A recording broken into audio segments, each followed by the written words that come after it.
So many of my clients struggle with control. They believe that for some reason they control, all situations. But control is all rooted by fear. You need to be able to be aware of your control and the control issues because control should not be controlling you. Situations that when you really sit down and think about it are completely out of your control. You have no authority over someone else's actions. You cannot control them and you cannot assume responsibility for them. You cannot control or predict outcomes. You cannot control other people's behavior or the negative things that they might do. But by trying to assume control of these situations, you actually just stress yourself out.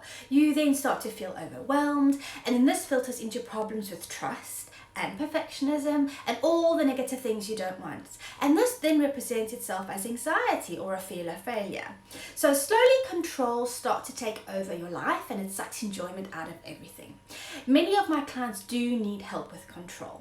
You need to know that when you master giving up control, you find things go much more smoothly and you'll find that you're actually much more happier. You need to learn to be aware, and this will allow you to allow things to happen rather than trying to make things happen. Look at the things in your life now that you're trying to control. Why are you trying to control them? Okay, you need to accept that some things you just do not have control over. For some, it might be your upbringing that you need to come to terms with, and this you need to find acceptance for, and then you can finally gain some peace because these are things that you cannot change. Okay, for others it could be abuse that you may have suffered, and again you had no control over the situation. You cannot control someone else's actions. You cannot take control from that. It's all rooted in fear. Then what about past relationships, breakdowns, negative events that have happened, in the past? Since you had no control of these areas before, you may find that now you want to take control. You want that control. You analyze everything. You try to predict everything that's going to happen in the future. You're trying to predict the outcome. And again, this is all down to the fear that you hold. But is this serving you right now? The excessive need to control will lead to high levels of stress within you. Do you need this stress in your life? Most of you will answer no, that you do not.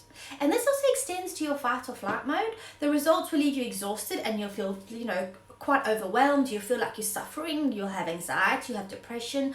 All of this make you feel out of control. So for you to take back your control of your life, you should learn to do things and let them go. Okay?